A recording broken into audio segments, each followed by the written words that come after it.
हमारे साथ हैं कमर आगा साहब, विदेश मामलों के जानकार हैं। AK जैन साहब पूर्व DGP रहे। उत्सव बैंस हैं जो 26/11 तक के जो पीड़ित हैं उनके वकील रहे हैं। ओसामा सुहैल हैं जो वकील हैं सुप्रीम कोर्ट के। यहाँ पर सबसे पहले AK जैन साहब, अगर मैं आपके पास आना चाहूँ, ये एक बहुत बड़ी प्रक्रिया थी और हम जानते हैं कि किस तरह से तहव्वुर राणा जो है वो तमाम हथकंडे अपनाता रहा, अपनी बीमारी का हवाला देता रहा, पाकिस्तानी नागरिक होने की दलील वो देता रहा कि मैं मुसलमान हूँ, इस तरह की तमाम दलीलें दी ताकि प्रत्यर्पण जो है वो ना हो पाए। अब जब प्रक्रिया जो है उससे पूछताछ की शुरू हो रही है तो कितना चुनौतीपूर्ण लगता है आपको जब हमारी एजेंसियां उससे पूछताछ करेंगी तो उससे सच उगलवाना? देखिए, सच उगलवाने के लिए बहुत ज़रूरी होता है कि आपके पास फैक्ट्स एंड फिगर्स हों। आपके पास पूरी घटना की जानकारी होनी चाहिए, माइन्यूटेस्ट डिटेल्स होनी चाहिए, जिससे कि आप उसको कन्फ्रंट कर सकें। ये एक शातिर अपराधी है। ये कोई ऐसा नहीं है कि पुलिस ने पूछना शुरू करा, NIA ने पूछना शुरू करा और उसने राज उगलने शुरू कर दिए। उसको लीडिंग क्वेश्चंस देने होंगे, उसको फिर कन्फ्रंट करना होगा। तब वो धीरे-धीरे खुलेगा और तब उसकी समझ में आएगा कि मैं कॉर्नर हो गया हूँ और मुझे ये फैक्ट्स बताने होंगे। डिफरेंट क्वेश्चंस होंगे, प्लानिंग बनी, किन-किन ने उसको वहाँ पे ट्रेन किया, किस-किस के वो संपर्क में था, कैसे वो आया, किसने फंडिंग करी, इसके विजिट की और डेविड हेडमन का को उसके कोहली के विजिट की किसने फंडिंग करी, कब ये 23 तारीख को वहाँ से निकल लिए, 21 या 23 में नवंबर में मुंबई से, क्या करने आए थे, इंदौर, आगरा और हापुड़ सब क्या करने गए थे, और पूरी प्रक्रिया पूरी समझी जाएगी। और ये धीरे-धीरे 18 दिन का वक़्त काफ़ी होता है। आवश्यकता पड़ेगी तो हो सकता है इसको मुंबई लेके जाएँ और वहाँ पर भी इससे कहाँ-कहाँ इन्होंने रेकी की थी, वो सब जगहों को चिह्नित कराएँ।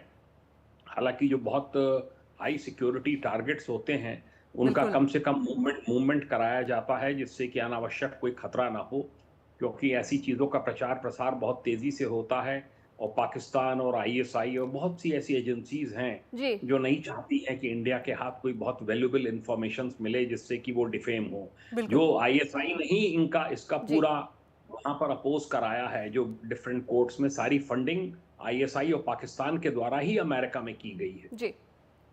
बिल्कुल सर, कई ऐसे सवाल हैं जो आज NIA पूछेगी और जिसका जवाब तहव्वुर राणा देगा और माना जा रहा है कि और भी बड़े खुलासे इस मामले को लेकर हो सकते हैं। कमर आगा जी भी हमारे साथ जुड़े हुए हैं, विदेश मामलों के जानकार हैं। सर, लंबा समय भले ही लगा हो लेकिन आखिरकार जो प्रत्यार्पण है वो हो गया है। कैसे देखते हैं आपको, क्योंकि अमेरिका ने भी उतना ही साथ दिया है भारत का इस पूरे मामले में, कैसे देखते हैं आप इस पूरे मामले को? क्या दोनों देशों के बीच जो संबंध है इस मामले के बाद और गहरे होते हुए नजर आ रहे हैं? जी, आपने बिल्कुल सही कहा। देखिए, 2 चीज़ें थीं। एक तरफ तो जैसे अभी जैन साहब ने बताया, इंटेलिजेंस एजेंसीज़ ने जिस तरीके से प्रूफ़ दिए, सब कुछ किए। दूसरी तरफ फिर फ़ॉरेन मिनिस्ट्री लगातार इस मसले को उठाती रही उनके साथ, और प्रधानमंत्री मोदी जी का जो इंटरवेंशन था पर्सनल लेवल पे, ये तीनों चीज़ें बहुत काम आईं और जिसके कारणवश इनको भारत लाने में आसानी हो गई। बहुत समय से लगा इसमें, कोई शक नहीं। इस तरह के, एक तो अमेरिकन अपने इस तरह के अपराधियों को देता नहीं है, और फिर उसके अलावा ये भी है कि ये जो ग्रुप था कुछ ऐसी एक्टिविटीज़ में इन्वॉल्व था, ख़ासतौर से ड्रग्स को लेके, तो इस वजह से वो और भी अवॉइड कर रहे थे। जब उन्हें ट्रस्ट हो गया कि ये एक भरोसेमंद ग्रुप है, ख़ासतौर से जो हमारी NIA है, वो उस पे उनको ट्रस्ट डेवलप हुआ, सारी बातचीत हुई, तभी उन्हीं ने इसको हैंडओवर भारत के हवाले किया है। अब ये देखना है कि इसमें किसी के इतना हाई प्रोफाइल ये आतंकवादी है जो हाथ में लगा है, ये इसमें ये एक बहुत बड़ी भारत के लिए उपलब्धि है। इससे बहुत से तार खुल जाएँगे, बहुत सी नई चीज़ें पता चलेंगी। कि एक तो सबसे बड़ी बात ये कि ISI का इन्वॉल्वमेंट भारत चाहेगा। जी। जो भी सवालात होंगे, जो भी बातचीत होगी, उसमें कोशिश की जाएगी। इसी के सीधा ये जितना भी था, ये लोग सबको ही, इन लोग को ब्रीफिंग थी पाकिस्तान की, इन लोग को फंडिंग थी, जैसा बताया अभी आपने, कितने फंड आए, किस चैनल से ये फंड वहाँ पहुँचाए गए, और फिर उसके अलावा ये कि इन लोगों का क्या अल्टीमेट गोल था। एक एक गोल तो रहा नहीं होगा। फिर बिल्कुल, तो इसके ये जो बाद पूरी क्या साजिश क्या थी इसके बाद कोई जिस और? तरह से कमर आगा जी, साहब क्या? आप बता रहे हैं कि एक-एक करके धीरे-धीरे ये सच सामने आना है जिसका इंतज़ार है। उत्सव बैंस साहब हैं हमारे साथ जो 26/11 के पीड़ितों के वकील हैं। बैंस साहब यहाँ पर एक लंबा इंतज़ार यहाँ पर पीड़ितों ने किया है और जब इस स्तर का जो मास्टरमाइंड जब सामने आया है, तो जब आपकी उनसे बातचीत हुई तो क्या उनकी प्रतिक्रिया है? क्या अब एक उम्मीद की किरण और जब बंधी है उनको कि अब जो सच है वो सामने आएगा इन हमलों का? देखिए पहली बात जो पीड़ित हैं इस केस में, जी। उसमें कई पीड़ित इसमें की आई विटनेसेस हैं, जैसे देविका रटावन जिसने कसाब को सीएससी स्टेशन पे गोलियां चलाते हुए देखा। वो उस टाइम 12 साल की थी और उसको 10 साल का जो उसका दौर बीता इसमें वो बेघर हो गई। उनके साथ बहुत ज़्यादा इकोनॉमिक प्रॉब्लम्स आई और फिर हमने बॉम्बे हाई कोर्ट में एक पिटीशन दायर करके उनको इकोनॉमिकली वीकर सेक्शन में घर दिलवाया और बहुत मुश्किल से दिलवाया और बॉम्बे हाई कोर्ट की एक लैंडमार्क जजमेंट बनी विटनेस प्रोटेक्शन प्रोग्राम के जी। लिए। और दूसरी बात है तबरुर राना की और डेविड कोलमन हेडली की। अगर आप ये पूरा केस पढ़े तो आप समझेंगे कि ये केस में जो मेन मास्टरमाइंड थे वो मिस्टर राणा और मिस्टर हेडली ही थे। क्योंकि राणा ने अपना वीजा सेंटर बॉम्बे में खोला, इसकी वाइफ और इसने और कोलमन हेडली ने रेकीज करी, रिपीटेड रेकीज करी। सबसे दिलचस्प बात राणा के केस में ये है कि राणा एक प्रीवियसली पाकिस्तान आर्मी का ऑफिसर रहा है, फिर ये अपनी वाइफ के साथ कनाडा शिफ्ट हो जाता है। तो जनरली इंटेलिजेंस एजेंसीज ऐसा ही करती हैं, अपने ऑफिसर्स को रिटायर करके उनको बाहर के मुल्क में भेज के एक कवर दे देते हैं कि आप बिजनेस कीजिए, आप ये कीजिए, लेकिन यू आर वर्किंग फॉर, आप काम उनकी एजेंसीज के लिए कर रहे हैं। और ये सबसे दूसरी इंटरेस्टिंग बात है, राणा रेगुलरली इन टच रहता है आईएसआई के एक आर्मी ऑफिसर के साथ। तो क्लियर है कि ये जो इसने किया, ये पाकिस्तान और आईएसआई के कहने पे ही किया, कवर था बस उसके पास कि मैं अपना बिजनेस या वीजा सेंटर वगैरह चला रहा हूँ। तो हमने ये पिछले 10 साल से मांग उठाते रहे हैं, विक्टिम्स मांग उठाते रहे हैं जी। कि इसमें लोग थे। अजमल कसाब वगैरह को तो इन्होंने यूज किया अटैक करने के लिए, बिल्कुल। लेकिन जो मास्टरमाइंड थे इसमें जो लश्कर तौयबा के चीफ हैं जो पाकिस्तान में, हाफिज सईद आज भी हैं, तबरुर राना है, डेविड कोलमन हेडली है, इनको भी जस्टिस से लाया जाए। देखिए मैं आपको एक बात बताना चाहता हूँ कि अगर अमेरिका में 9/11 हुआ तो ओसामा बिन लादेन को पाकिस्तान से अमेरिका लेके आया एंड दैट वाज, वो इलीगल था, हम तो तब भी एक्स्ट्राडिशन की डिमांड कर रहे हैं। तो हमारे लिए भी ये 9/11 के ही मुकाबले का आतंकवादी हमला था। तो ये बहुत इंपॉर्टेंट है कि तबरुर राना के अलावा डेविड कोलमन हेडली जी। और लश्कर तौयबा के चीफ हैं हाफिज सईद, और एक और मेरे को बताया गया है आईएसआई के आर्मी ऑफिसर हैं, वो भी इसमें इन्वॉल्व थे। जी। तो उन सबको एक्सट्रैक्ट करके जस्टिस में लाना चाहिए, तभी जो ऐसी है टेररिस्ट अटैक्स खत्म होंगे देश में। जी। और दूसरा जो विक्टिम्स हैं उनकी तो जिंदगी तबाह होगी। बहुत सारे विक्टिम्स इसमें बहुत ही गरीब हैं, स्लम एरिया से बिलोंग करते हैं। कोर्ट में जाना इतने सालों के लिए उनकी तो जमा पूंजियां खत्म होगी। जी। ये तो बिल्कुल। हमारे माननीय बॉम्बे हाई कोर्ट ने उनके पास आके उनको प्रोटेक्शन दी, वरना तो सब सड़क पे आ चुके थे और and they were going depression से गो थ्रू कर रहे थे। मैंने कईयों के घर विजिट किए हैं बॉम्बे में। तो मैं आपको यही कहना चाहता हूँ कि गवर्नमेंट को एक रिहैबिलिटेशन प्लान भी बनाना चाहिए फॉर द विक्टिम्स ऑफ 26/11। जी। बड़ा इंपॉर्टेंट है हमारे लिए बहुत कि महत्वपूर्ण जो बात लोग यहाँ पर बैन साहब आप कह रहे हैं विक्टिम्स के लिए किस तरह से उनको राहत मिले, उसके लिए भी यहाँ पर कुछ किया जाना चाहिए, ये महत्वपूर्ण है। बिल्कुल, उम्मीदें अभी भी हैं, भले ही बड़ा लंबा समय हो गया है। ओसामा सुहेल भी हमारे साथ जुड़े हुए हैं, सुप्रीम कोर्ट के वकील हैं। सर, आपसे पूरी जो ये कानूनी प्रक्रिया है वो हम समझना चाहेंगे। अब भारत तहव्वुर राणा को लाया गया है, कौन कौन सी जो चुनौतियां हैं उसका सामना करना पड़ सकता है एनआईए को, और किस तरीके से जो ये पूरा प्रोसेस है कानूनी रूप से वो चलेगा, चाहे चार्जशीट की बात की जाए, पूछताछ की बात की जाए, उसके बाद ट्रायल, कितना जो लंबा समय है इसमें लग सकता है? हमारे कोर्ट सिस्टम में ये बता पाना कि कितना समय लगेगा ये थोड़ा संभव नहीं होता है। जहाँ तक की बात है, जब हम एनआईए टाइप के केसेस करते हैं जिसमें वॉल्यूमिनस रिकॉर्ड होता है तो उसमें वक्त तो ज़्यादा लगता है।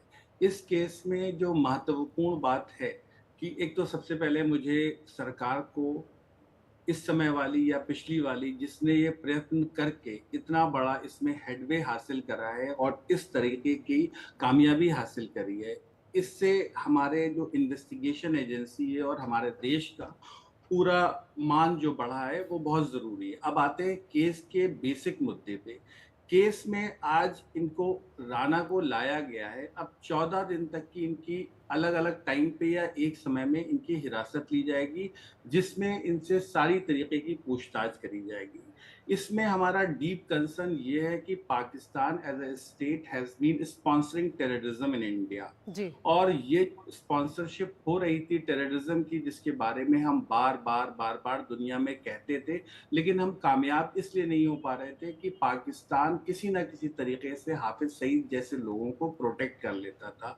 तो आज अमेरिका के कॉपरेशन से और खास करके ट्रंप के एक प्रोएक्टिव अप्रोच से और सुप्रीम कोर्ट ऑफ अमेरिका ने जब इस बात को हमारे साथ माना कि इतने अच्छी तरीके से जो हमने सारे एविडेंस पेश करे और उन सारी चीज़ों को लेके आए, अब यहाँ से बात आती है नेशनल इन्वेस्टिगेशन बिल्कुल। एजेंसी की, जो इस इंट्रोगेशन में इनसे हर वो कड़ी को जोड़ना चाहेंगे।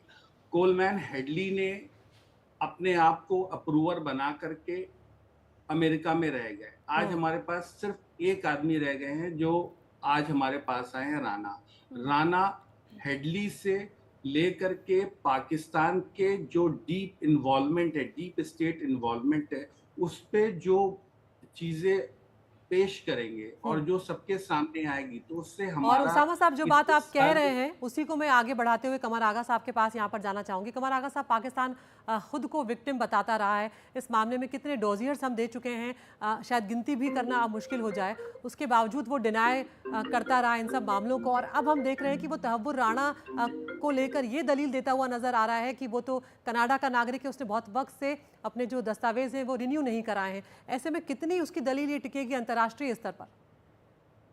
नहीं, ये सब तो बेकार की दलीलें हैं, इसको किसी तरह, इसलिए कि देखिए जब उनको यहाँ ट्रांसफ़र किया गया तो सुप्रीम कोर्ट ने अमेरिका के भी पूरा इस केस का इन्वेस्टिगेशन किया था। जी। उन्हीं ने भी पूरी हर पहलू पे इसकी नज़र देखी थी। जब उनको ये लगा कि यस इसका इन्वॉल्वमेंट है इस केस में, तभी उन्हीं ने इसको भारत को हैंड ओवर किया।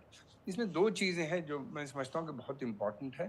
सारी दुनिया जानती है लश्कर ए तैयबा एक आतंकवादी संगठन है, इसको बहुत से देशों ने भी कर रखा है और अंतर्राष्ट्रीय टेररिस्ट हैं हाफिज सईद और ऑर्गेनाइजेशन।